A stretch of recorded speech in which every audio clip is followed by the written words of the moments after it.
warahmatullahi wabarakatuh. Bismillahirrahmanirrahim.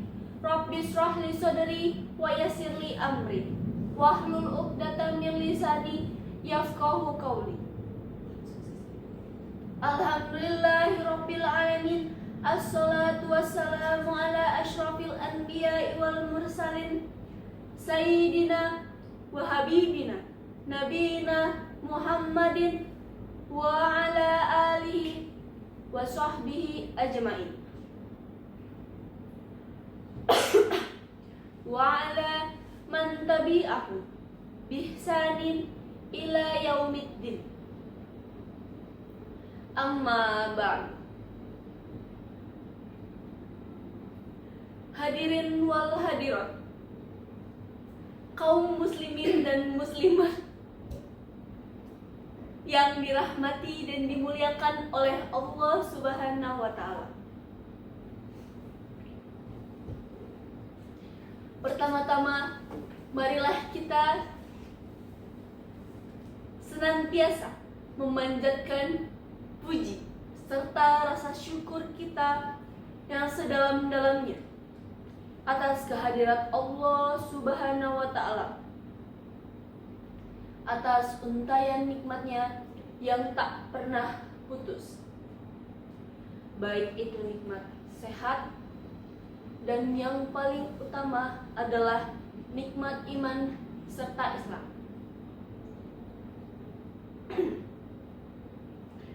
Kita semua bisa berkumpul di tempat yang insya Allah penuh berkah ini dalam keadaan sehat walafiat, tanpa kurang suatu apapun.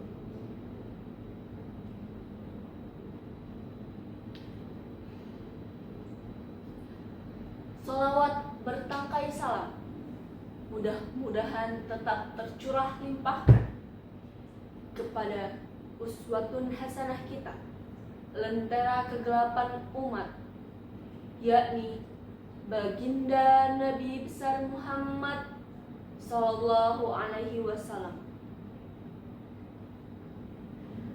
Begitu pula kepada para keluarga beliau, para sahabatnya, hingga kepada kita selaku umatnya yang insya Allah istiqomah mengikuti jejak langkah beliau hingga akhir zaman nanti. Amin, amin, amin ya robbal alamin. Puasa yang paling utama setelah Ramadan adalah puasa di bulan Allah, yaitu Muharram. Lalu Nabi juga menyebut bulan ini secara khusus sebagai Syurullah, yang artinya adalah bulannya Allah.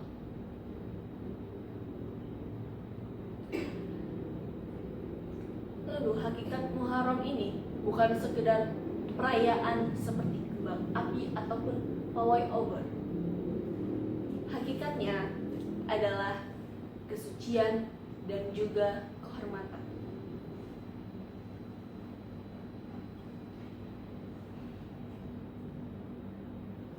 Muharram adalah salah satu dari 4 Ashhurul Hurum, yang artinya bulan-bulan yang mulia, di mana di bulan ini Allah melarang keras kita melakukan kezaliman,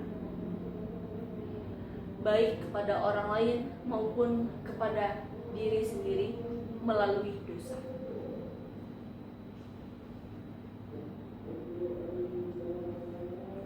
Muharram adalah waktu untuk menyucikan jiwa, yaitu tazkiyatun nafs, dan menggunakan syiar-syiar Allah. Lalu yang kedua adalah pencerahan ulama tentang hijrah. Nah, para ulama terdahulu itu termasuk Khalifah Umar bin Khattab dan juga para sahabatnya, itu tidak memilih hari lahir Nabi atau hari hari turunnya wahyu pertama sebagai awal kalender Islam.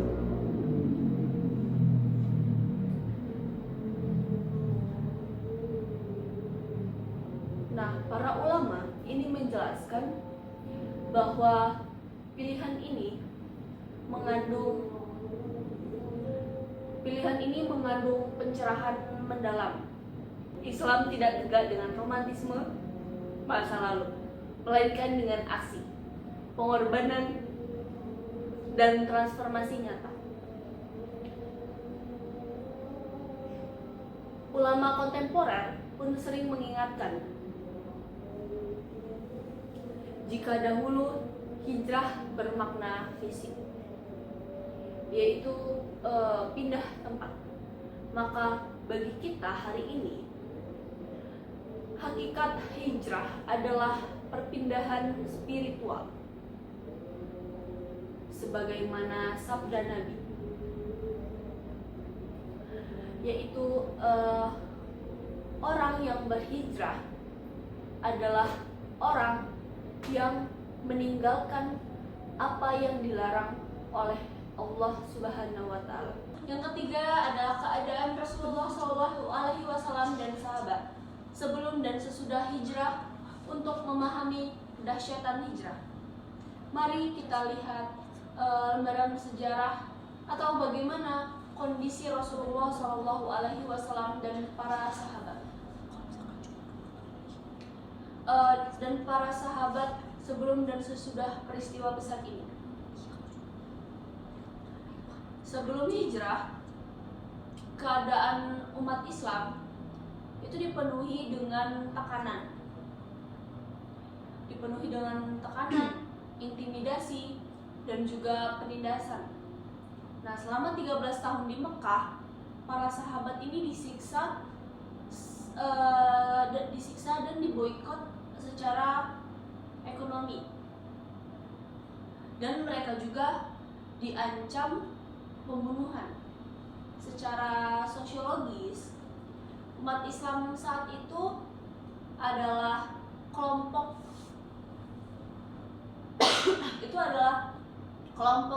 minoritas yang lemah secara politik dan juga secara ekonomi.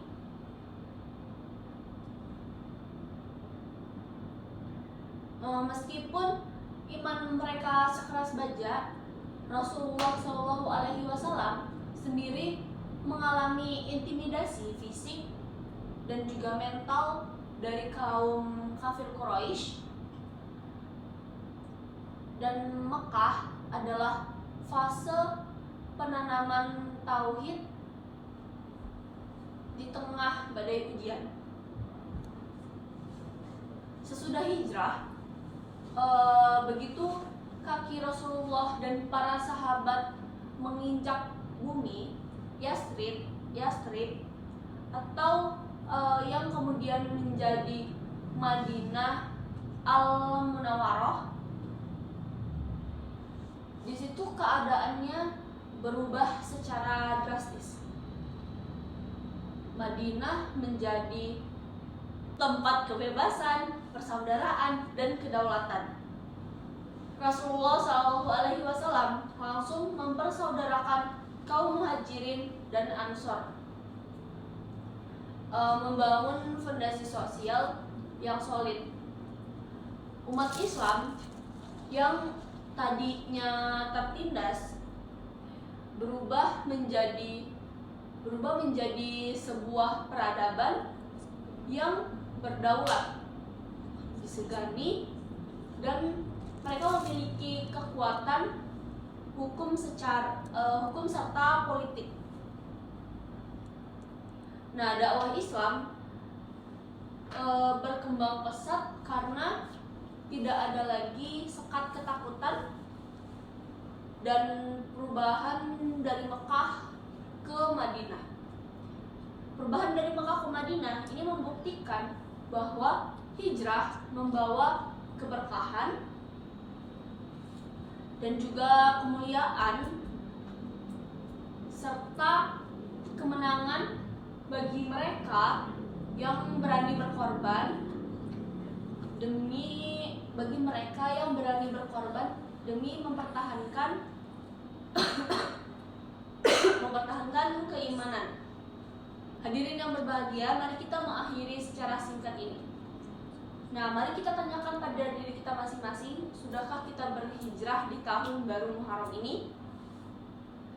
Jika tahun lalu kita masih sering menunda sholat, kan momentum Muharram ini sebagai garis start untuk meninggalkan segala kebiasaan buruk menjadi ridho Allah Subhanahu wa Ta'ala. Terima kasih. Wassalamualaikum warahmatullahi wabarakatuh.